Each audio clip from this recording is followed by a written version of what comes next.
Hello everybody. Last લેક્ચરોમાં આપણે સ્થિત વિદ્યુત સ્થિતિમાન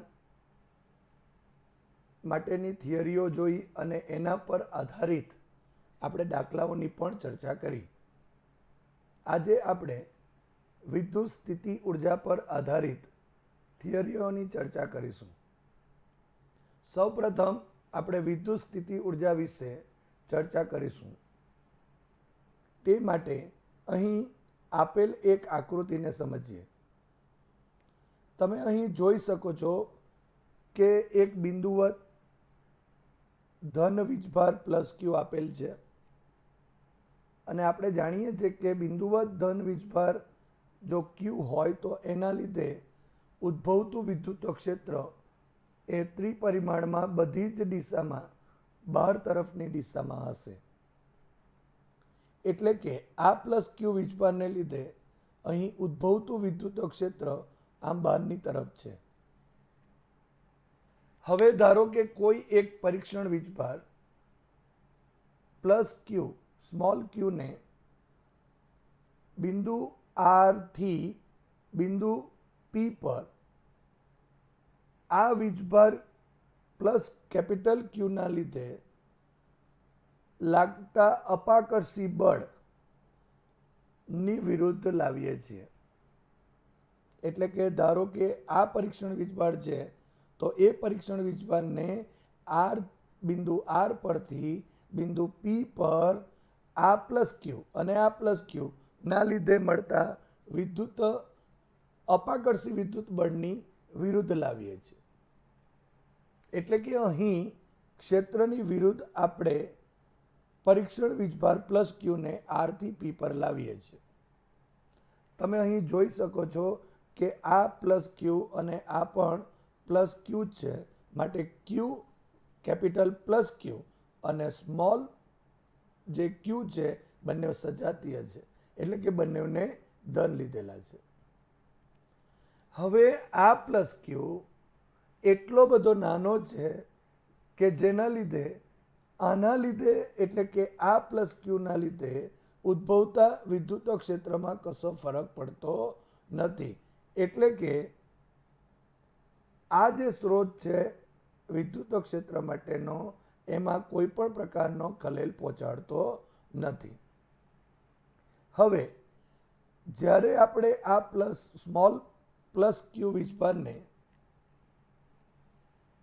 આ કેપિટલ આર બિંદુ પરથી અહીંયા પી બિંદુ પર લાવીએ છીએ તો એ લાવતા એના ઉપર એક બાહ્ય બળ લાગશે અને એ જે બાહ્ય બળ છે એ બાહ્ય બળને ધારો કે આપણે એફ એક્સટર્નલ કહીશું.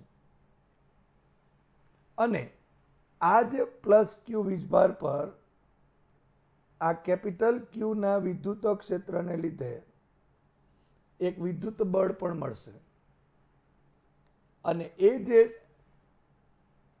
વિદ્યુત બળ મળશે એ આ પ્લસ ક્યુ વીજભારની ગતિની વિરુદ્ધ દિશામાં વિદ્યુત બળ મળશે અને એ વિદ્યુત બળ ધારો કે અહીં એફ ઈ જેટલું છે. એટલે કે આ એક્સટર્નલ ફોર્સ એ આર થી પી તરફની દિશામાં હશે અને આ વિદ્યુત બળ એ આપણે એમ કહી શકીએ પી થી આર તરફની દિશામાં હશે. માટે આ પ્લસ ક્યુ એટલે કે સ્મોલ પ્લસ ક્યુ વિદ્યુત ભાર પર લાગતું પરિણામી ચોખ્ખું સમાસ જો બળ કહીએ તો એ શૂન્ય થશે. એટલે એનો અર્થ એવો થયો કે આ વીજભાર ઉપર જે બાહ્ય બળ લાગે છે તે અને આ વિદ્યુત ક્ષેત્રને લીધે જે એક વિદ્યુત બળ લાગે છે તે આ બંનેના મૂલ્યો સરખા અને પરસ્પર વિરુદ્ધ દિશામાં છે. માટે F external is equal two minus F ઈ લખી શકાય. એનો અર્થ એમ થયો કે અહીં પરિણામી બળ શૂન્ય છે, માટે પ્રવેગ પણ શૂન્ય થશે. એનો અર્થ એમ થયો કે આ સ્મોલ ક્યુ વીજભાર એ અચળ ઝડપથી ગતિ કરે છે એમ કહી શકાય.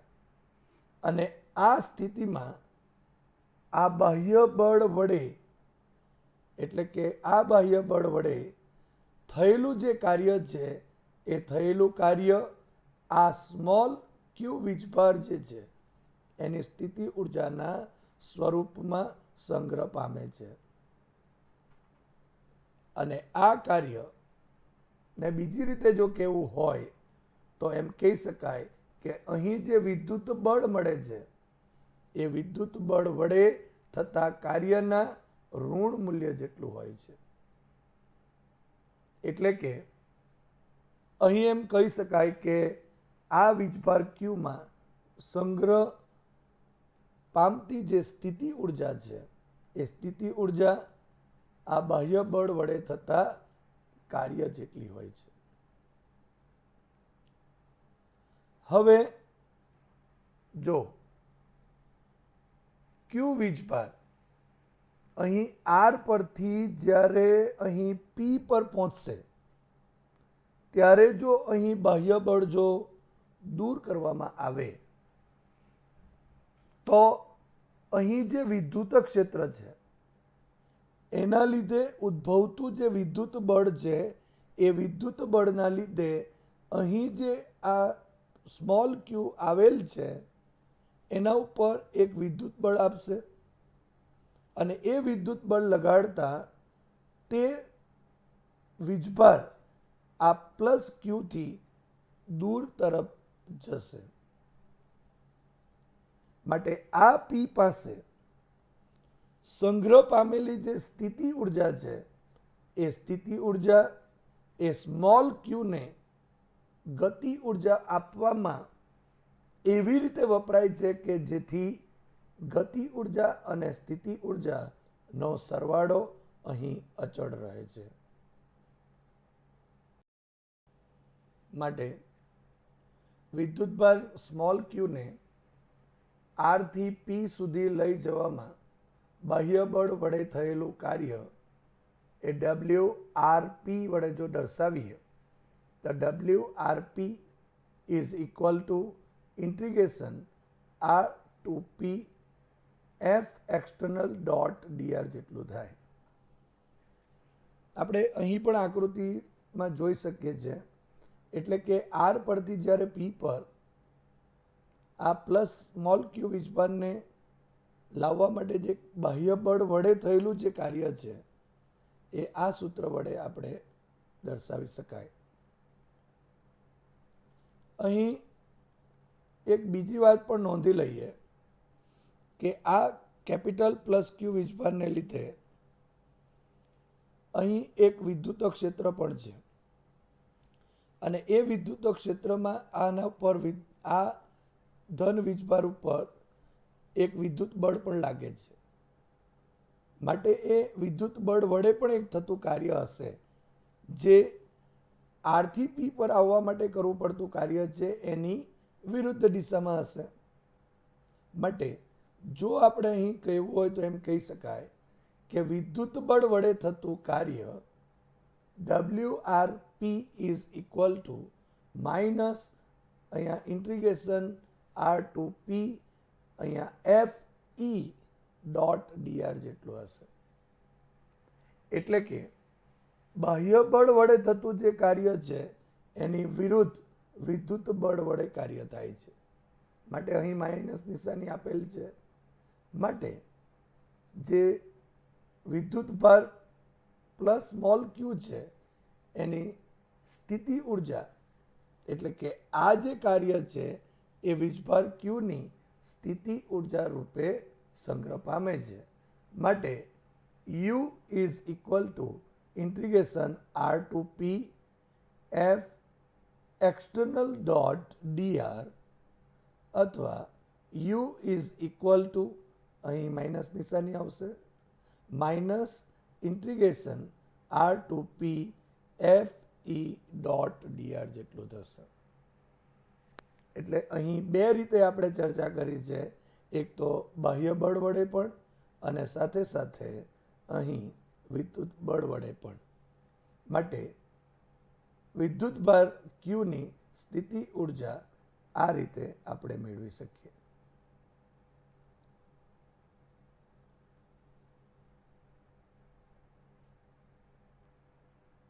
હવે વિદ્યુત સ્થિતિ ઉર્જાનો તફાવત કેટલો હોય એના વિશે થોડી ચર્ચા કરીએ અને એને લગતી અગત્યની અમુક બાબતો વિશેની પણ જાણકારી મેળવીએ.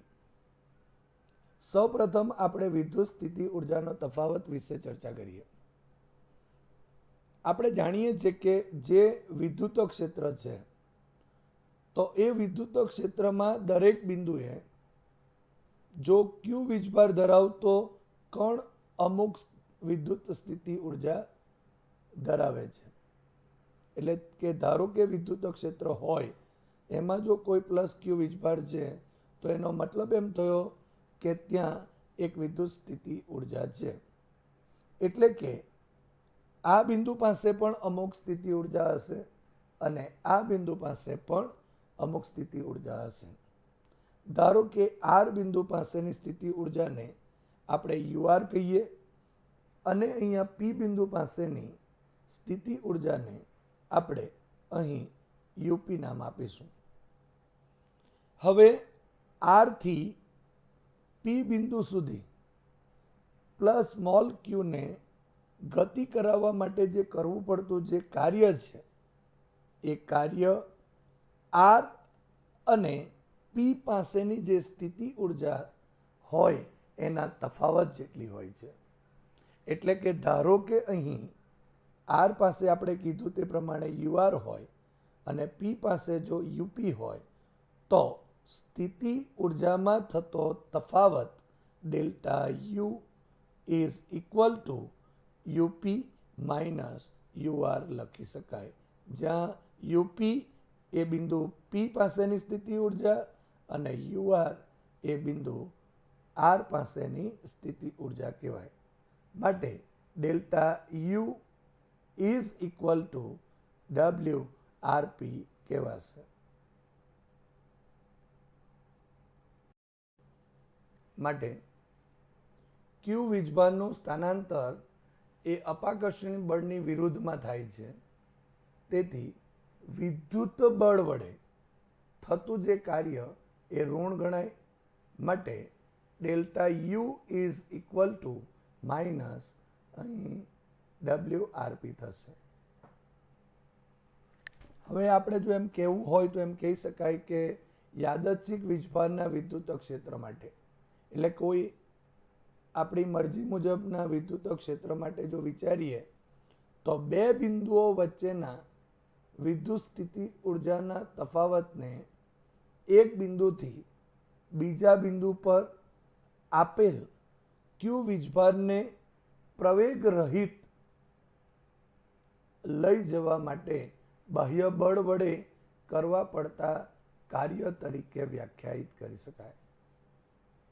એટલે કે કોઈ પણ યાદચ્છિક વીજભારના વિદ્યુત ક્ષેત્ર માટે વાત કરીએ તો કોઈ બે બિંદુઓ આપેલા હોય તો એ બે બિંદુ વચ્ચેના વિદ્યુત સ્થિતિ ઉર્જાનો એ તફાવત એ એક બિંદુથી બીજા બિંદુ પર સ્મોલ ક્યુ વીજભારને પ્રવેગ રહિત બાહ્ય બળ વડે કરવા પડતા કાર્ય જેટલું હોય છે. હવે આપણે આ જે વિદ્યુત સ્થિતિ ઉર્જાની વાતોના તફાવતની વાતો જે કરી એના માટેની અગત્યની અમુક બાબતો છે, એના વિશે થોડી ચર્ચા કરીએ. અગત્યની જે પહેલી બાબત છે તે એ કે અહીં સ્થિતિ ઉર્જાનો જે તફાવત આપેલો છે ઇઝ ઇક્વલ ટુ -WRP છે.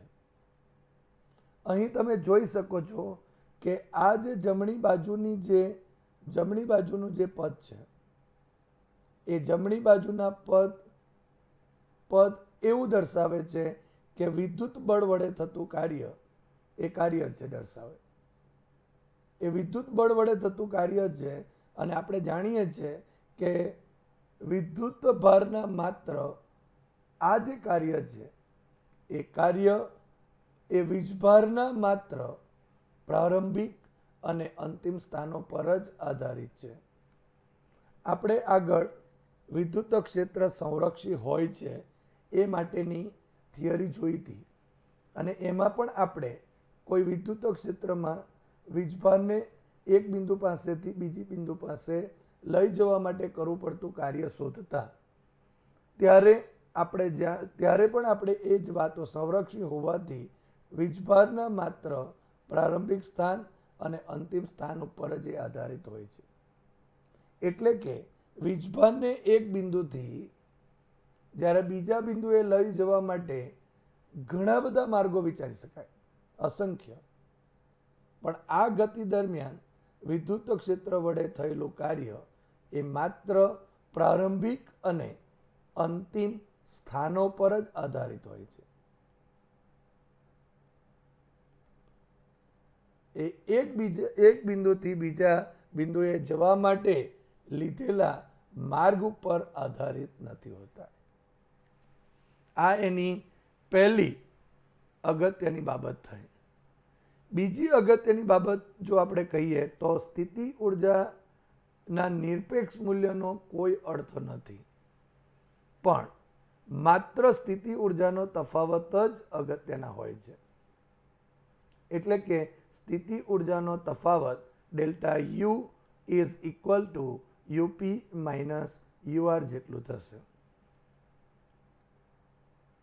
હવે ત્રીજી અગત્યની બાબત કે જો પી અને આર બિંદુ આગળની સ્થિતિ ઉર્જામાં યાદચ્છિક અચળાંક આલ્ફા જો ઉમેરી દઈએ, એટલે આપણે આગળ વાત કરી તેમ પી બિંદુ પાસેની સ્થિતિ ઉર્જા યુપી અને આર બિંદુ પાસેની સ્થિતિ ઉર્જા જો યુઆર હોય તો એ બંનેમાં જો કોઈક યાદચ્છિક એટલે મરજી મુજબનો અચળાંક જો ઉમેરી દઈએ તો પણ તેની સ્થિતિ ઉર્જાના તફાવતમાં કોઈ ફેર પડતો નથી. ચાલો આપણે એને સમજીએ. તો યુપી પ્લસ આલ્ફા એટલે કે પી બિંદુ પાસેની સ્થિતિ ઉર્જામાં આલ્ફા ઉમેરી દીધું અને યુઆર એટલે કે આર બિંદુ પાસેની સ્થિતિ ઉર્જામાં પણ આલ્ફા ઉમેરી દીધું. હવે બંનેનો જો તફાવત લઈએ તો UP plus alpha minus UR plus alpha. So is equal to UP plus alpha minus UR, અહીં માઇનસ આવશે, minus alpha. So plus alpha minus alpha cancel out થશે, માટે યુપી માઇનસ યુઆર. તમે જોઈ શકો છો કે આપણે યાદચ્છિક અચળાંક પણ ઉમેરીએ તો પણ અહીં કશો ફરક પડતો નથી. હવે જો અનંત અંતરે રહેલા બિંદુએ જો સ્થિતિ ઉર્જા જો શૂન્ય લઈએ તો ધારો કે અનંત અંતરે આપણે આર બિંદુ ધારી લઈએ, એટલે કે અનંત અંતરે બિંદુ આર થી પી બિંદુએ સ્મોલ ક્યુ વીજભારને લાવવા કરવું પડતું કાર્ય WRP is equal two UP minus UR જ થશે. પણ આપણે આર બિંદુને અનંત અંતરે લીધેલ છે અને આપણે એવું કીધું છે કે અનંત અંતરે આ સ્થિતિ ઉર્જા શૂન્ય છે, માટે UR is equal two U infinity is equal to 0.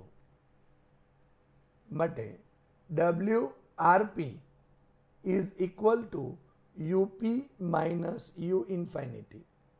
માટે WRP is equal two UP minus 0. માટે WRP is equal two UP. આ જે મળે છે સમીકરણ, આ સમીકરણ એ બિંદુ P પાસે ક્યુ વીજભારની સ્થિતિ ઉર્જા દર્શાવે છે.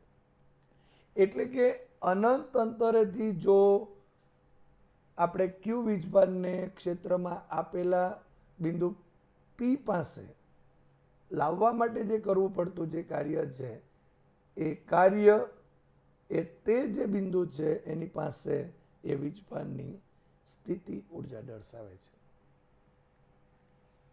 તો એને વ્યાખ્યા સ્વરૂપમાં જો આપણે કહેવું હોય તો આવી રીતે કહી શકાય કે કોઈ પણ વીજભારના લીધે ઉદ્ભવતા વિદ્યુત ક્ષેત્રમાં કોઈ પણ બિંદુએ વિદ્યુતભાર ક્યુની સ્થિતિ ઉર્જા એ તે વીજભારને અનંત અંતરેથી તે બિંદુએ બાહ્ય બળ વડે થતું કાર્ય અથવા તો વિદ્યુત બળ જેટલા જ અને વિરુદ્ધ દિશામાં વિદ્યુત બળ વડે થતું જે કાર્ય જેટલું હોય છે.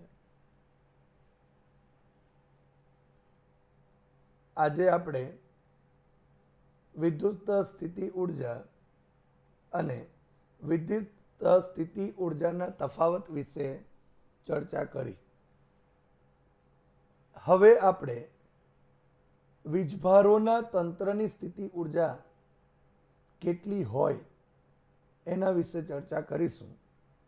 સૌપ્રથમ આપણે બે વીજભારોના તંત્રની સ્થિતિ ઉર્જાનું સૂત્ર મેળવીશું અને ત્યાર પછી 3 વીજભારોના તંત્રની સ્થિતિ ઉર્જાનું પણ સૂત્ર મેળવીએ. તે પહેલા અહીં આપણે આકૃતિને સમજીએ. આપણે અહીં કોઈ પણ બિંદુ પાસે કોઈ વીજભારની સ્થિતિ ઉર્જાનો અર્થ એવો કીધો છે કે અનંત અંતરથી એ વીજભારને આપેલા વિદ્યુત ક્ષેત્રમાં લાવવા માટે કરવું પડતું કાર્ય, અને એ જે કાર્ય છે એ કાર્ય એ એની સ્થિતિ ઉર્જા સ્વરૂપે સંગ્રહિત થાય. આ જે વ્યાખ્યા છે એ વ્યાખ્યાનો આપણે અહીં ઉપયોગ કરીશું. આપણા પાસે આકૃતિને સમજીએ તો એક કાર્ટેશિયન યામાક્સ પદ્ધતિ દર્શાવેલી છે. અહીં બિંદુ O ઉગમ બિંદુ છે, એક્સ અક્ષ, વાય અક્ષ અને ઝેડ અક્ષ દર્શાવેલ છે. અહીં આકૃતિમાં બે વીજભાર દર્શાવેલા છે, એક Q1 વીજભાર અને બીજો Q2 વીજભાર. ઉગમ બિંદુથી Q1 નો સ્થાન સદિશ R1 છે અને Q2 વીજભારનો સ્થાન સદિશ R2 છે.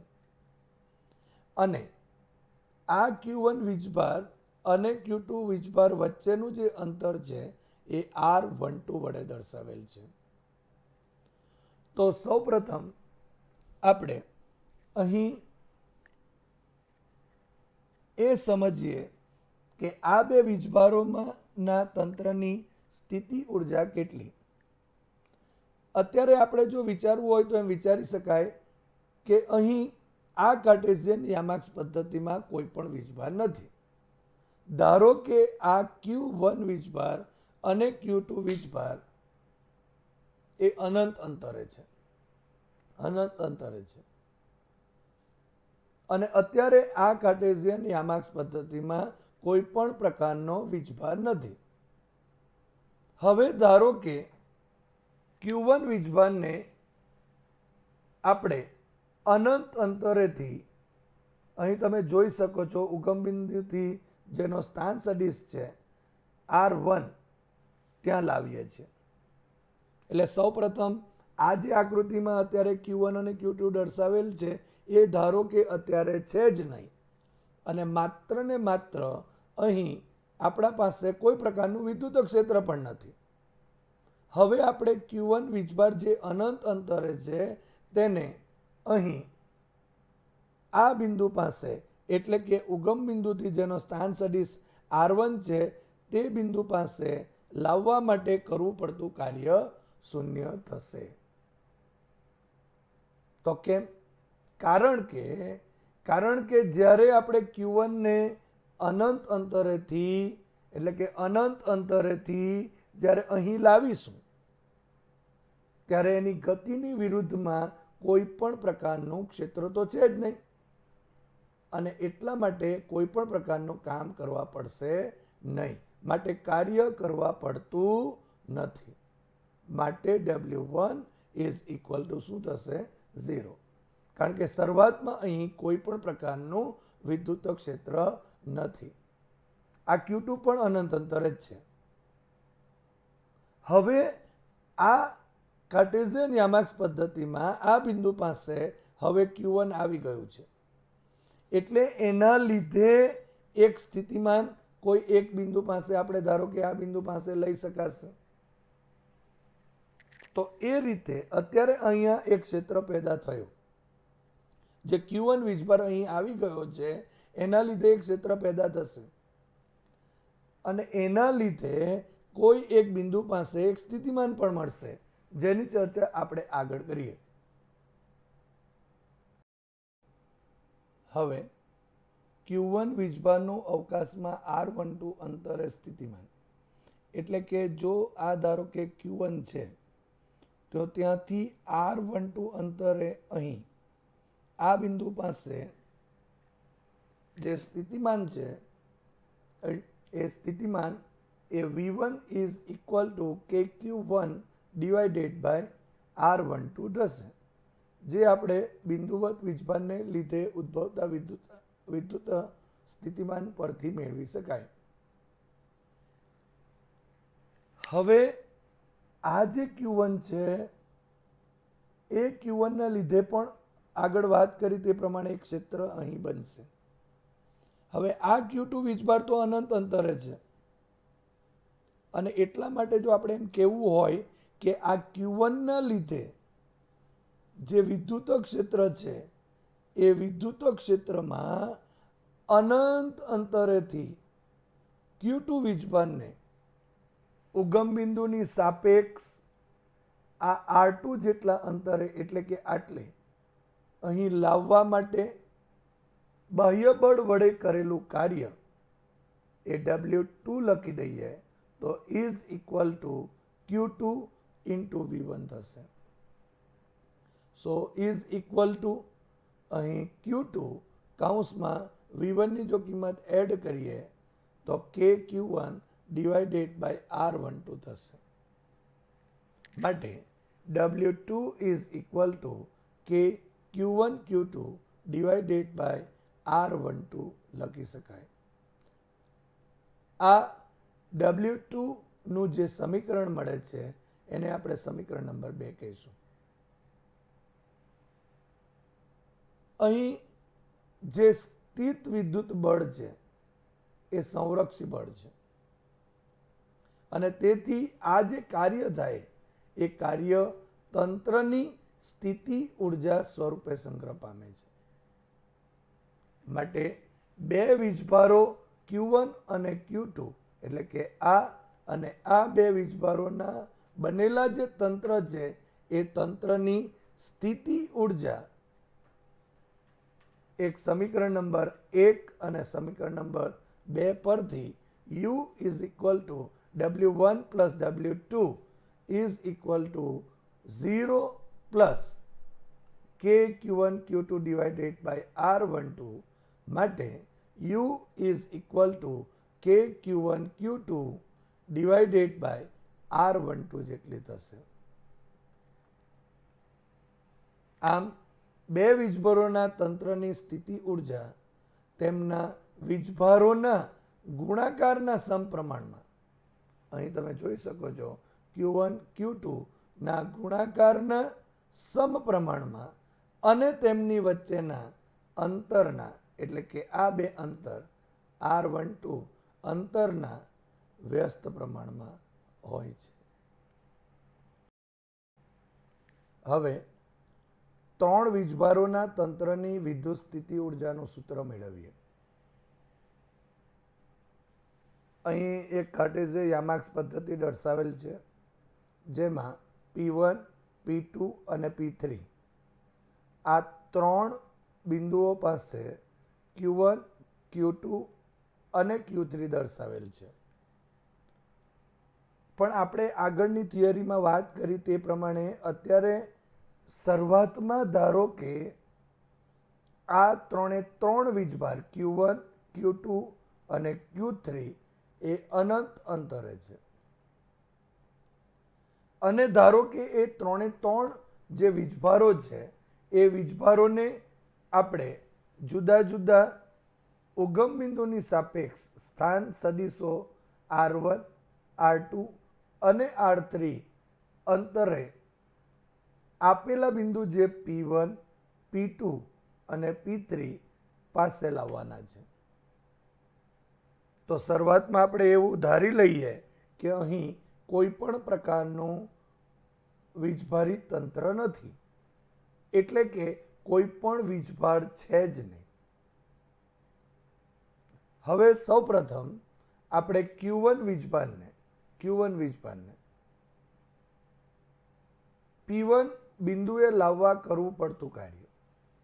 આપણે બે વીજભારોના બનેલા તંત્રમાં જ્યારે વિદ્યુત સ્થિતિ ઉર્જાની ચર્ચા કરી ત્યારે પણ આપણે આ વાત કરી છે કે સૌપ્રથમ જ્યારે Q1 વીજભારને આપણે અહીં આપેલ જે બિંદુ P1 પાસે, જેનું ઉગમ બિંદુ O થી સ્થાન સદિશ R1 છે, ત્યાં લાવવા માટે કરવું પડતું કાર્ય એ શૂન્ય થશે.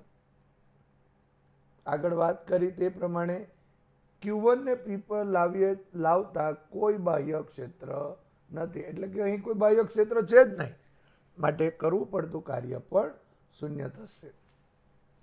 હવે આ P1 બિંદુ પરના વીજભારને લીધે અહીં એક વિદ્યુત ક્ષેત્ર ક્રિએટ બનશે. આ જે વિદ્યુત ક્ષેત્ર બનશે એ વિદ્યુત ક્ષેત્રમાં હવે આપણે આ P2 બિંદુ પાસે કોઈ Q2 વીજભારને લાવીએ. પણ તે પહેલા અહીં આ Q1 વીજભારને લીધે અહીંયા એક સ્થિતિમાન મળશે.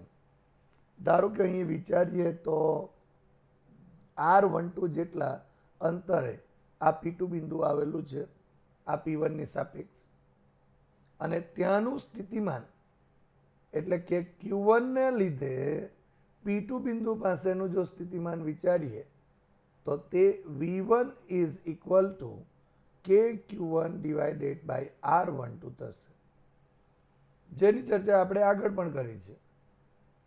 હવે આ જે P2 બિંદુ છે એ P2 બિંદુ પર આ Q2 બિંદુને અનંતથી અહીં લાવીએ છીએ, અને એ લાવવા માટે બાહ્ય બળ વડે થતું જે કાર્ય એ W2 is equal two Q2 into V1 જેટલું થાય.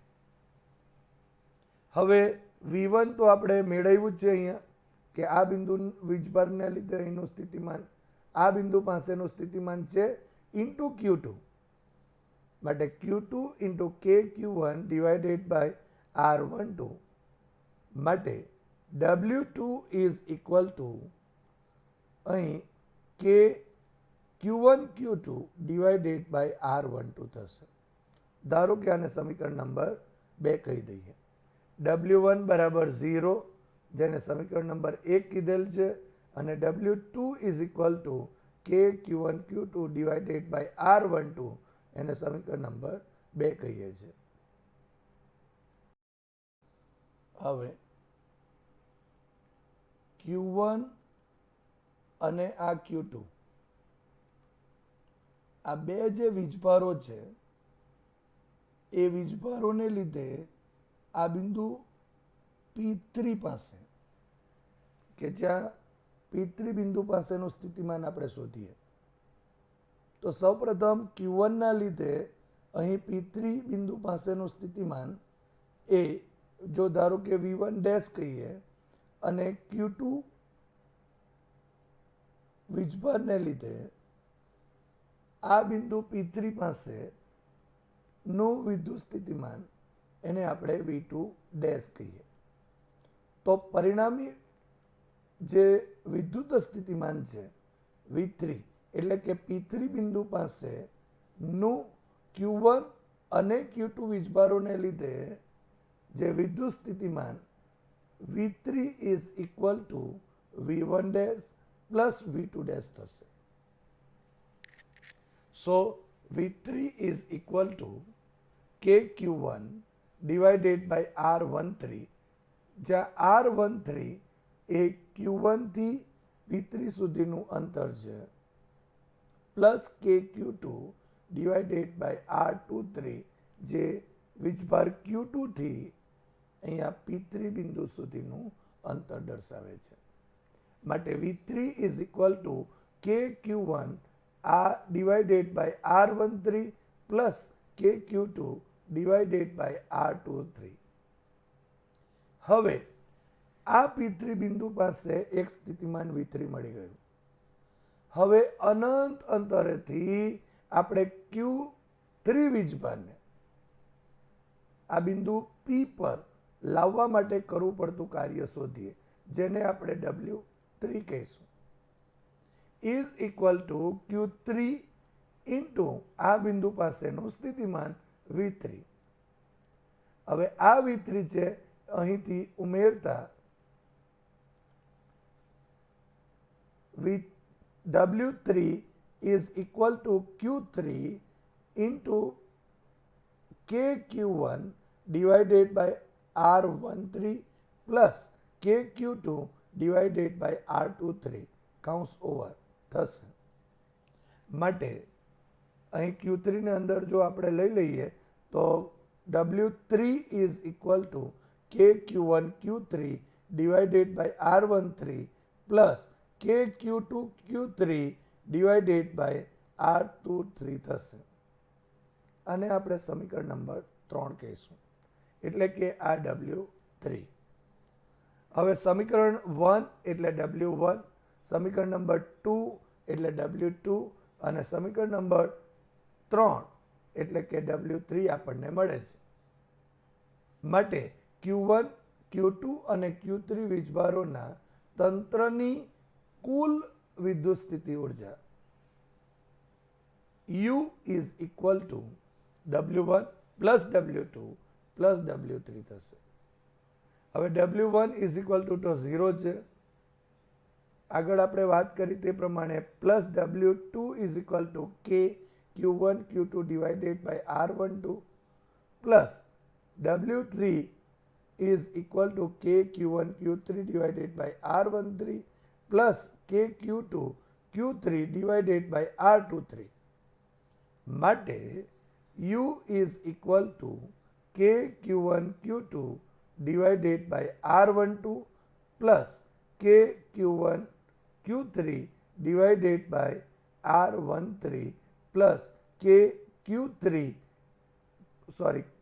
Q3 divided by R23. અહીં આ જે આપણા પાસે મળેલ જે કુલ સ્થિતિ ઉર્જા એ આ Q1, Q2 અને Q3 થી બનેલા જે વીજભારનું તંત્ર છે એ તંત્રની કુલ ઉર્જા થઈ. આ જ રીતે આપણે આ 3 થી વધુ એટલે કે 4, 5 માટે પણ અને ઘણા બધા વીજભારો માટે પણ આપણે અહીં જે કુલ વિદ્યુત સ્થિતિ ઉર્જા છે તે શોધી શકીએ. હવે ધારો કે જો U બરાબર જો K Q1 Q2 by R12 હોય તો અહીંયા આપણે જાણીએ છીએ કે સ્થિતિ ઉર્જા એ Q1 Q2 ના ગુણાકારના સમપ્રમાણમાં છે અને R12 એટલે કે આ બે વીજભારના અંતરના વ્યસ્ત પ્રમાણમાં છે. એટલે કે જો ધારો કે આ Q1 Q2 જો ધન હોય તો સ્થિતિ ઉર્જા ધન મળશે, અને જો Q1 Q2 એ જો ઋણ હશે તો સ્થિતિ ઉર્જા ઋણ મળે. એટલે કે Q1 Q2 is greater than 0, દેન સ્થિતિ ઉર્જા ધન, અને Q1 Q2 લેસ દેન 0 એટલે સ્થિતિ ઉર્જા ઋણ મળે છે.